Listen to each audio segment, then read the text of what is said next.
Good morning, good afternoon, good evening. Welcome sa channel ko po. Ako si Tito Nos Vlog. Sana nasa mabuti po yung kalagayan. Maraming salamat po doon sa nanood sa pagpunta namin sa Kamay ni Jesus, mga titos, mga titas. Medyo umuulan, may bagyo eh. Ang pangalan pala ng bagyo is Luis, mga kababayan ko. Kaya ewan ko na kung umalis na si bagyong Luis, mga kababayan ko.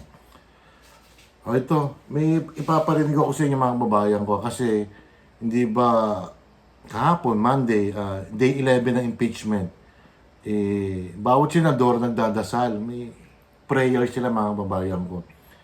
Ito, yung prayer ni Senador Amy Marcos.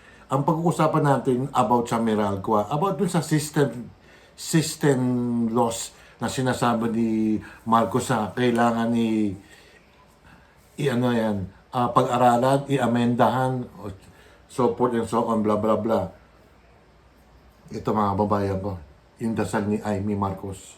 Isin mo sa aming mga puso ang anumang pansariling damdamin o pag-aalinlangan upang magampanan namin ang aming katungkulan ng may ganap na pagiging patas, walang kinikilingan at ayon sa katotohanan at patas. Gabayan mo ang lahat ng kalahok sa paglilitis, ang depensa, ang prosekusyon, ang bawat testigo at ang bawat senador hukom. Pagkalooban mo kami ng lakas, katatagan at integridad upang maisagawa namin ang aming kanya-kanyang tungkulin ng may dangal at pananagutan. Patawarin mo kami sa aming pagkukulang at pagkakasala. Patuloy mo kaming akayin sa landas ng katarungan at kabutihan para sa aming bayan. Pagpadala po kayo ng maraming anghel ng katotohanan at ilayo sa amin ang pagpapakalat ng kasinungalingan. Ito ang aming dalangin sa ngalan ni Jesus. Amen. Nagdadasal po si Senador Amy Marcos na magpadala ng mga anghel. So, ibig sabihin sa Senado, may mga demonyo, mga kababayan ko. At any rate, mga kababayan ko, ang sinabi kasi ni Marcos, yung sona niya, mag-iisang linggo na, di ba? Lunes ngayon. Hindi basta-basta maaalis yung mga babayan ko. Kailangan amendahan nga, i-amend ba. Ang problema ng mga babayan ko, yung mga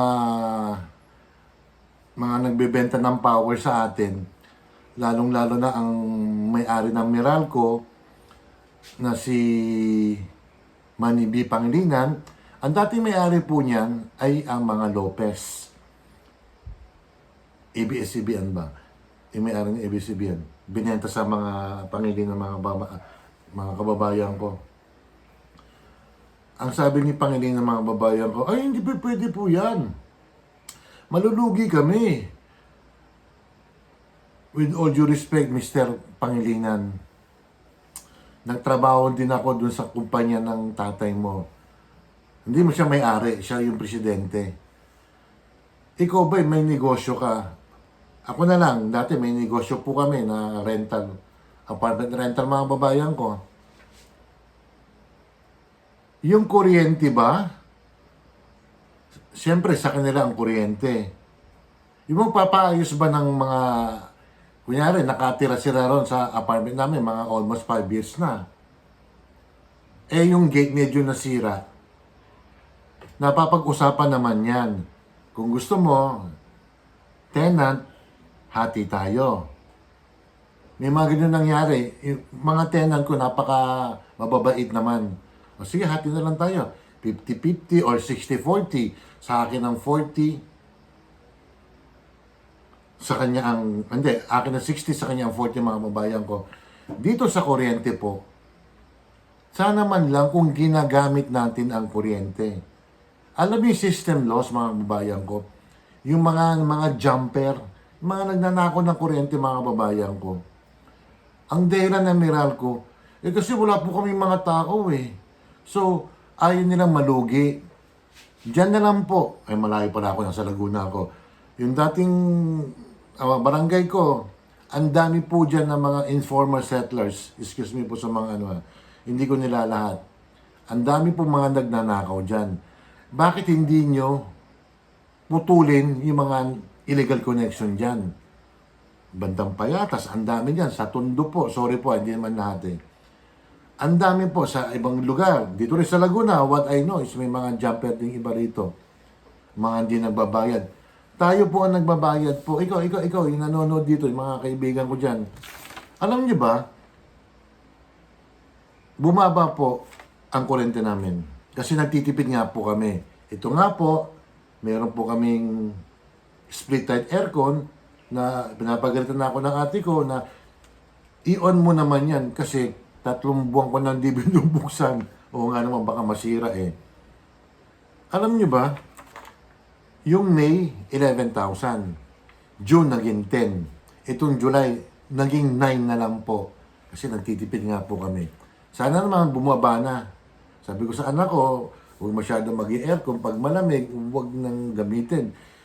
You can use your AC, pero siguro mga 2 hours lang o 4 hours.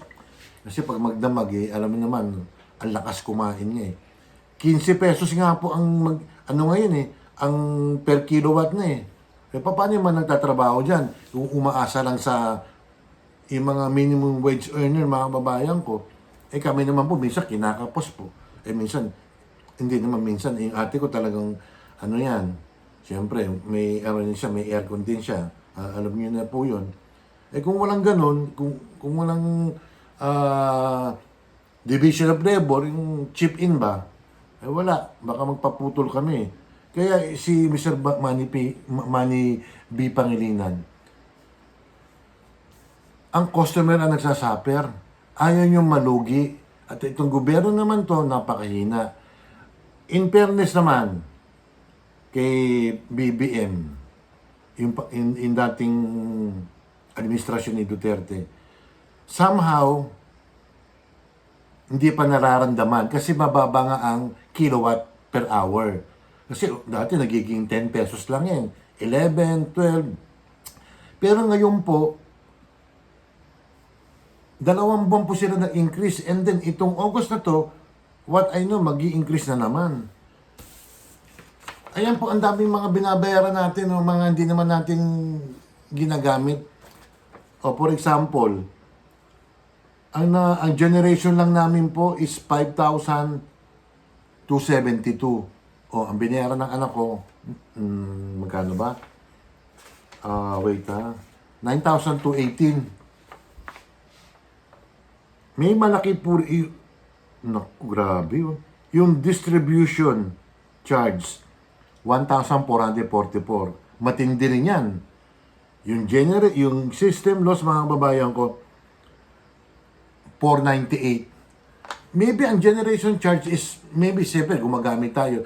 Pero itong Dintec na system loss na to, 498. O imbes na ibili namin ng 10 kilong bigas pa to. Yung mumurahin na bigas. Hindi. Tayo pa nagbabayad what more pa kung malaki-laki yung mga nakukonsumo ng mga mayayaman dyan. Sa bagay, maski mga mayayaman, nagre-reklamo na dahil sa taas ng kuryente nga Hindi ba sinabi ko sa inyo noon, yung kapatid ni Regine Velasquez na si Kakay, dati binabayad niya mga 40,000, 45. Aba, binabayaran niya ng mga 90,000, 95,000. Kasi siguro may negosyo siya. Pero, Sir Manny Pangilinan, mo idadahilan na sino magsushoulder. Negosyo nyo yan, di ba? Sa restaurant, okay lang yun. Ang customer, ang pinagbabayad ng VAT, di ba? May VAT tayo binabayaran natin yan unless kung senior ka, babawasan, may less pa yung 20%. Pero dito sa kuryente, mga kababayan, kung maawa naman kayo, paano nga yung mga wage earner yan Kung dati binabayad nila 3,000, ngayon po, 6,000 na doble. Instead yung 3,000 may ipapalengke pa, may grocery pa, mga pambaon ng mga anak nila sa eskwelahan, wala. Ang mangyayari dyan, mangungutang sila sa mga financing company, mga babayan po. Hindi ko alam, talagang namimiss. Alam nyo, ikukwento ko na sa inyo, yung kay Duterte noon, yung tubig. Aba, hisingin ba naman tayo mga customer? Yung mga panahon ni Duterte, nag-apila pa nga ang Maynilad at saka Manila Water sa Singapore. arbitration ba yon? Aba, sisingilin ng gobyerno, hindi nagbayad si Duterte na magkaroon ng increase. O yun, talagang political will ang ginawa ni Pangulong Duterte. After ng term ni Pangulong Duterte, eto na, tumaas ang singin ng tubig sa amin, sa QC or sa Maynila pa mga kababayan ko. Kahit anong tipid natin mga kababayan ko, talagang magtataasan talaga at magtataasan yan eh. Grabe.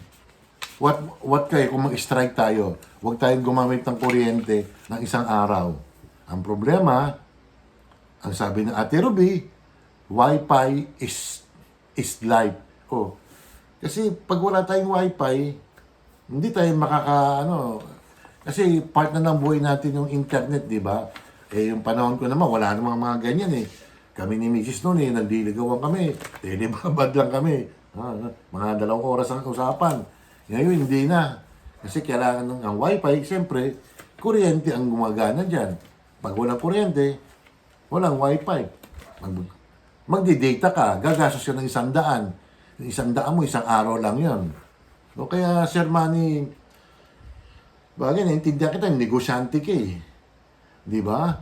Yung sinabi ni Marcos na baguhin ng yung ipiralo ba yan? Wala, bola lang yan. Nambobola ka lang, Marcos. Para may i-report ka lang, pero wala.